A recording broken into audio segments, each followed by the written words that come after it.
Chapter 8, 8.3 10 Ways to Grow Wellbeing for Protectors. Wellbeing is not simply the absence of illness or injury. It is the presence of strength, balance, and meaningful direction. For protectors, those who have stood in harm's way to shield others, well-being is about reclaiming wholeness after years of placing others first. It is about tending to the parts of yourself that may have been overlooked. These can include your body, carrying unseen scars, your mind still wired for survival, and your purpose, which sometimes feels uncertain once the mission ends. Well-being invites you to rediscover how to live fully, not just endure.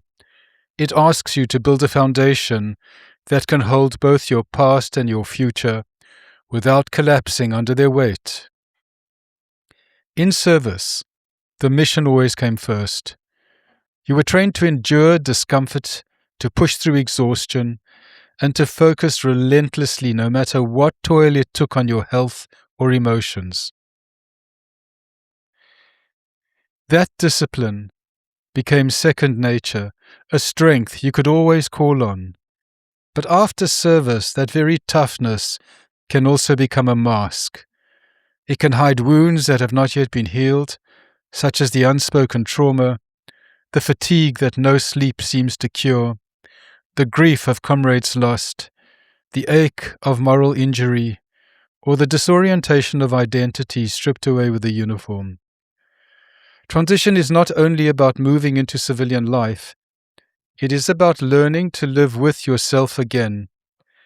It asks you to pause, to listen inward, and to acknowledge what has long been carried in silence. This is not weakness.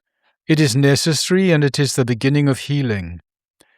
Life beyond service often removes the structures that once gave your days rhythm and meaning.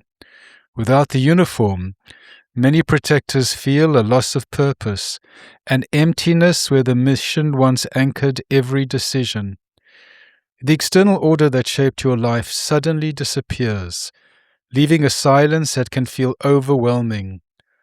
Old injuries, once pushed aside, begin to speak louder.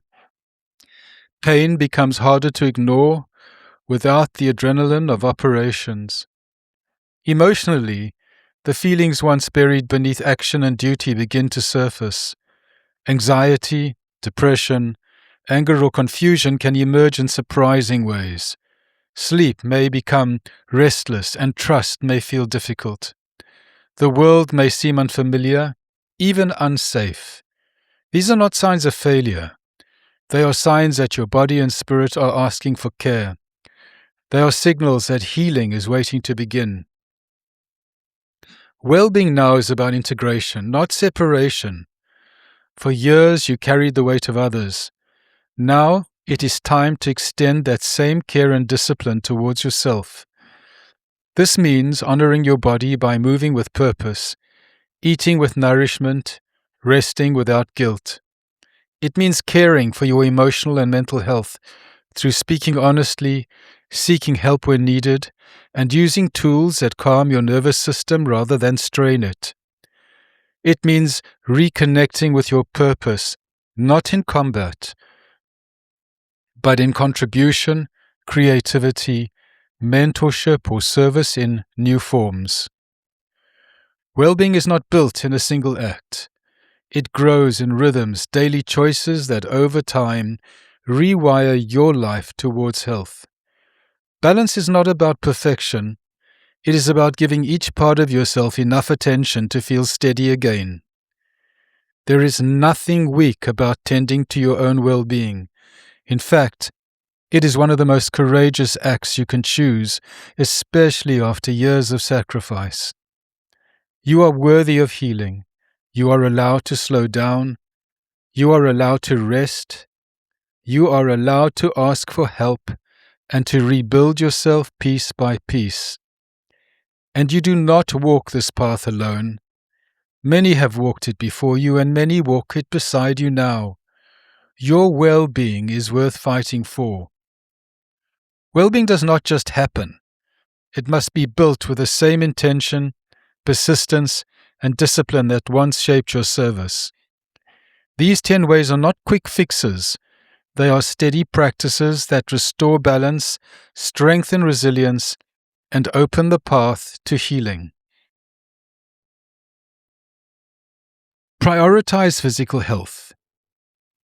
Movement is medicine. Your body carries the weight of service, the tension, the injuries, the stored stress of years on alert. Moving it with care is not about chasing performance, but about honoring what you've survived. Whether it's a slow walk at sunrise, stretching sore muscles, swimming for rhythm, or lifting weights for strength, each active movement resets your nervous system. You are not competing, you are healing. Every step, every stretch, every lap says, I am rebuilding from the inside out. Establish a healthy routine. Discipline once kept you alive. Now it can keep you well.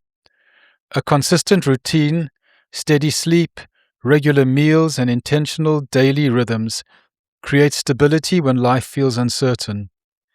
Chaos amplifies stress, while structure brings calm. By reclaiming your routine, you remind yourself that you are in charge, not circumstance. Routine is less about rigid schedules and more about creating a steady ground under your feet. Focus on nutrition. Food is more than fuel. It is medicine for body and mind. When you eat in ways that steady your energy and reduce inflammation, you equip yourself to think clearer, feel stronger, and heal faster. This doesn't demand perfection. It can be as simple as adding more water, swapping one processed meal for fresh ingredients, or eating slowly enough to notice fullness. Each small, mindful choice compounds into renewed vitality. Practice mindfulness or meditation. Your nervous system has lived in high alert, trained for vigilance, scanning for danger. Healing requires retraining it for peace. Mindfulness and meditation are not abstract. They are tools that let your body breathe again. Even 5 minutes of stillness, breath awareness, or guided meditation can lower tension, quiet racing thoughts, and open space for rest. In these moments, you learn that safety and calm are possible inside you, not just around you. Stay connected to supportive people. Isolation is heavy. Healing is lighter when carried together. Seek out tribe, family, friends, or trusted peers who understand the rhythm of your journey. Connection doesn't always require deep talk. Sometimes it's simply sitting side by side, sharing silence that feels safe instead of lonely. Surround yourself with those who remind you that you belong, that you matter, and that you are not walking alone. Seek professional help when needed. Strength is not doing everything alone. It is knowing when to call in support. A GP, therapist, or veteran service can act as your navigator when the terrain feels confusing. Professional help is not weakness, it is wisdom. You were trained to trust your team in the field. Trust a professional to walk with you now. Healing is faster and steadier when shared. Engage in purposeful activities. Service gave you mission, and mission gave you direction. Civilian life can feel flat when that sense of mission fades. Reignite purpose by volunteering, mentoring, learning, or creating. When you pour yourself into something bigger than yourself, you rekindle the same energy that once fueled your service. Purpose reminds you that your gifts still matter, that you still have something to give, and that your presence still makes a difference. Rest and recover. You know how to push through. What's harder is learning the strength of rest. Recovery is not weakness, it is repair. Sleep is when your body heals. Downtime is when your mind recharges, and stillness is when your spirit rests. You don't earn the right to rest. You need it to sustain your well-being. Rest is as vital to resilience as discipline and action. Limit stress and manage triggers. Stress will always appear, but you can learn to intercept it before it controls you. Notice the signals such as tightness in your chest, racing thoughts, clenched fists. Respond early with grounding practices such as deep breathing, movement, journaling, or calling a trusted friend. Small interventions prevent larger crashes. Over time, these skills strengthen your resilience. You may not control every trigger, but you can control how you meet them. Celebrate progress. Progress is not measured in distance covered, but in moments. Every time you choose self-care, reach out, or breathe through instead of breaking down, you are moving forward. Celebrate small wins, whether it be an hour of sleep, a calmer conversation, or a moment of peace. Honor yourself for the courage it takes to keep going. Remember that every small act of care is a declaration that you are choosing life. In conclusion, growing well-being is not about perfection, it's about persistence.